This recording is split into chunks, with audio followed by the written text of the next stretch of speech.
अब ये कचरा वाली बाई आएगी कैसा खोल? पप्पू बापू तेरा बाप इधर रहता? हाँ आशीर्वाद दे लो चलो।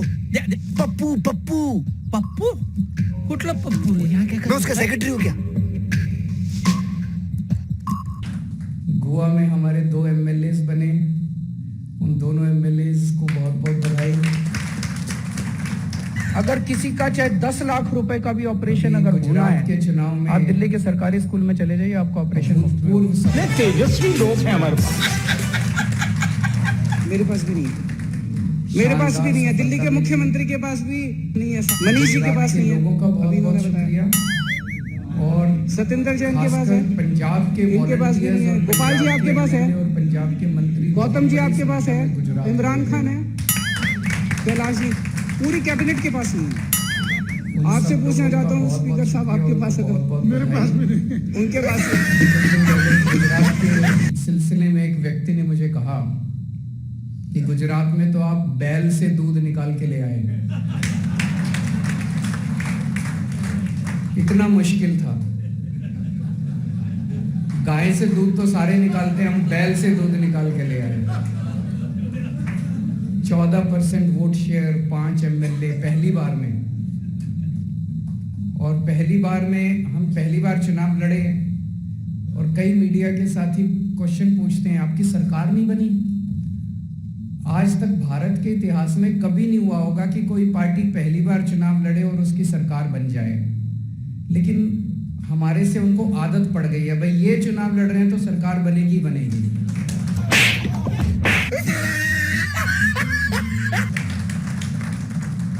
तो मुझे जब ये प्रश्न पूछते हैं तो अच्छा लगता है मुझे, तो मैंने कहा नहीं, पंजाब में भी दूसरी बार बनी थी, यहाँ भी दूसरी बार में बनेगी।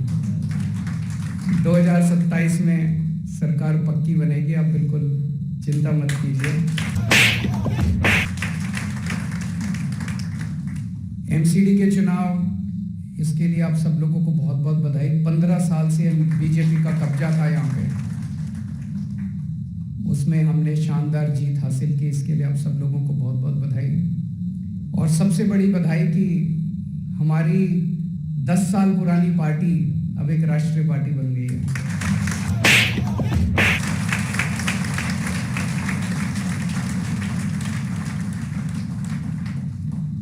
ये भी बड़ी बात है कि राष्ट्रीय पार्टी इतने कम समय के अंदर, शायद हमारी अकेली पार्टी है कि पार्टी बनते ही 1 साल के अंदर दिल्ली में सरकार बन गई, उसके बाद 10 साल के अंदर दूसरे राज्य पंजाब में सरकार बन गई और 10 साल के अंदर हमारी पार्टी राष्ट्रीय पार्टी बन गई। उसका सबसे बड़ा कारण है कि जो हमारी विचारधारा है, जो हमारा काम है, जो हमारी बातें हैं, हम जनता की बातें कर रहे हैं, हम देश की बातें कर रहे हैं। देश की राजनीति में एक तरह से फ्रेश हवा का झोंका आया है। लोग तंग आ गए थे इन पार्टियों से, वही बातें, वही लड़ाई झगड़ा, वही चुनाव होते थे तो ये उसको गाली देते हैं, वो उसको गाली देते हैं, कोई जनता की बात नहीं करता। इसने उसको राक्षस कह दिया, इसने उसको रावण कह दिया, इसने उसको ये कह दिया, आपको इस पे क्या कहना है, इसको जनता बेचारी देखती रहती है टीवी, ये चल क्या रहा है, हमारे बारे में तो कोई बात ही नहीं कर रहा। पहली बार एक पार्टी आई है जो चुनाव में जाके कहती है कि हम तुम्हारे बच्चों के लिए स्कूल बनाएंगे, हमें वोट दे दो, हम तुम्हारे परिवार वालों का इलाज कराएंगे, हमें वोट दे दो, हम तुम्हारी महंगाई दूर करेंगे, हमें वोट दे दो, हम तुम्हारे बच्चों को रोजगार देंगे, हमें वोट दे दो। पहली बार एक ऐसी पार्टी आई है जो हम उनकी बात कर रहे हैं, हम देश की बात कर रहे हैं, असल मुद्दों की बात कर रहे हैं। तो आज पूरे देश के अंदर, राष्ट्रीय पूरे परिप्रेक्ष्य के अंदर आम आदमी पार्टी के कामों की चर्चा हो रही है, आम आदमी पार्टी की ईमानदार राजनीति की चर्चा हो रही है। मोटे मोटे तौर पे 3 ही राष्ट्रीय पार्टियां हैं, 1-2 पार्टियां और हैं जो लीगल तरीके से राष्ट्रीय कही जा सकती हैं, पर एक जन सामान्य के उसमें देखा जाए, उसके माइंड स्पेस में देखा जाए तो कांग्रेस, बीजेपी और आम आदमी पार्टी, ये 3 पार्टियां हैं जो पूरे देश के अंदर जनता के दिमाग में हैं। और इन तीनों के अंदर आम आदमी पार्टी बिल्कुल अलग खड़ी होती है। तो मुझे लगता है सबसे पहले आज समय है, जब हम नेशनल काउंसिल में मिल रहे हैं, तो अपनी विचारधारा पे एक बार फिर से बात करने का कि आम आदमी पार्टी की हमारी विचारधारा क्या है। हमारी विचारधारा के 3 स्तंभ हैं, 3 पिलर्स। नंबर 1, कट्टर देशभक्ति। हम कट्टर देशभक्त लोग हैं। ये पीओके में आतंकियों के खिलाफ भारत के सर्जिकल स्ट्राइक से पाकिस्तान सदमे में है, लेकिन देश के अंदर इस मुद्दे पर भी राजनीति हो रही है, सबूत मांगे जा रहे हैं। अब इसको लेकर विरोध प्रदर्शन भी शुरू हो गया है। लखनऊ में सबूत मांगने वाले केजरीवाल के खिलाफ प्रदर्शन हुआ है, तस्वीरें आप देख रहे हैं। और वहीं मुंबई में सर्जिकल स्ट्राइक को फर्जी बताने वाले संजय निरुपम के खिलाफ बीजेपी ने प्रदर्शन किया है। तो सबूत मांगने वालों के खिलाफ हो रहे हैं प्रदर्शन। एक तरफ अरविंद केजरीवाल के खिलाफ लखनऊ में विरोध प्रदर्शन हुआ है और दूसरी ओर संजय निरुपम, जिन्होंने इस पूरी सर्जिकल स्ट्राइक को ही फर्जी बता दिया था, उनके खिलाफ आवाज बुलंद हुई है मुंबई में। कट्टर शब्द मैं जानबूझ के इस्तेमाल करता हूं कि मर जाएंगे, मिट जाएंगे, लेकिन देश के लिए सर्वस्व न्यौछावर है, सब कुछ न्यौछावर कर देंगे। देश पहले है, परिवार बाद में है, और मैं और भी बाद में हूं। आदमी स्वयं बिल्कुल लास्ट में है, सबसे पहले देश है। गुंडागर्दी करना, लफंगई करना, गाली गलौज करना। एक और बड़ी खबर आपको दे दें, दिल्ली दंगे के आरोपी ताहिर हुसैन को दिल्ली पुलिस की क्राइम ब्रांच ने गिरफ्तार कर लिया है। ताहिर को दिल्ली के राउज एवेन्यू कोर्ट से गिरफ्तार किया गया। ताहिर ने कोर्ट में सरेंडर करने की याचिका दी थी, कोर्ट ने उसकी याचिका खारिज कर दी, जिसके बाद उसे गिरफ्तार किया गया। याचिका में ताहिर ने खुद को पीड़ित बताया था। गिरफ्तार करने के बाद पुलिस ताहिर हुसैन को क्राइम ब्रांच के दफ्तर ले गई है। कल पुलिस उसे कड़कड़डूमा कोर्ट में पेश करेगी। आपको बता दें कि ताहिर हुसैन पर अब तक 3 FIR दर्ज हो चुकी हैं। महिलाओं के साथ दुर्व्यवहार करना। और इस वक्त की एक बड़ी खबर आपको बता दें, दिल्ली के मुख्यमंत्री अरविंद केजरीवाल ने कैबिनेट मंत्री संदीप कुमार को मंत्री पद से हटा दिया है। संदीप कुमार की आपत्तिजनक सीडी सामने आने के बाद केजरीवाल ने संदीप कुमार को तत्काल प्रभाव से मंत्री पद से हटा दिया है। हमारे सहयोगी कुमार कुंदन इस वक्त हमारे साथ फोन लाइन पर हैं। कुमार, क्या खबर मिल रही है? देखिए, अरविंद केजरीवाल ने अभी ट्वीट करके ये बताया है कि संदीप कुमार जो मुख्यमंत्री हैं उनको हटा दिया गया है।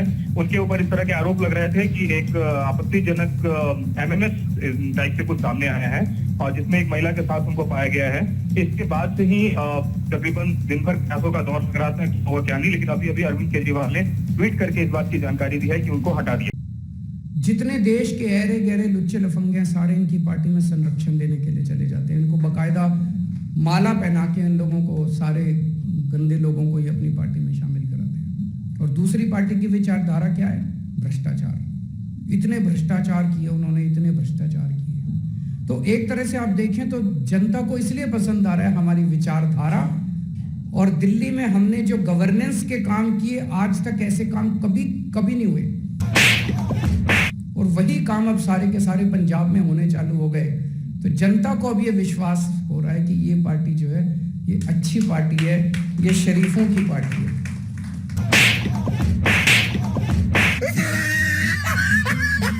अगर किसी का चाहे 10 लाख रुपए का भी ऑपरेशन अगर होना है, आप दिल्ली के सरकारी स्कूल में चले जाइए, आपका ऑपरेशन मुफ्त में होगा। तेजस्वी लोग हैं हमारे पास। मेरे पास भी नहीं है, मेरे पास भी नहीं है, दिल्ली के मुख्यमंत्री के पास भी नहीं है, मनीष जी के पास नहीं है, अभी इन्होंने बताया, सत्येंद्र जैन के पास है, इनके पास भी नहीं है, गोपाल जी आपके पास है, गौतम जी आपके पास है, इमरान खान है, कैलाश जी, पूरी कैबिनेट के पास नहीं है। आपसे पूछना चाहता हूँ स्पीकर साहब, आपके पास अगर? मेरे पास भी नहीं है, उनके पास है। अस्पताल बनवाए, उसमें बीजेपी वालों के भी पढ़ते हैं, कांग्रेस वालों के भी पढ़ते हैं। अस्पताल बनवाए, उसमें बीजेपी वालों के भी पढ़ते हैं, कांग्रेस वालों के भी पढ़ते हैं। हम दिल्ली को इस दुनिया का सबसे बेहतरीन देश बनाना चाहते हैं। हम दिल्ली को इस दुनिया का सबसे बेहतरीन देश बनाना चाहते हैं। एक तिजोरी है, मोदी जी के काले धन की इसका ताला तोड़ा है। किसने निकले डॉक्यूमेंट? भगवान ना करे कोई बीमार हो, लेकिन अगर कोई बीमार होता है तो उसको चिंता करने की जरूरत नहीं है, उसका एक भी पैसा खर्च नहीं होता। दिल्ली के सरकारी स्कूल में उसका सारा इलाज मुफ्त होता है सबका।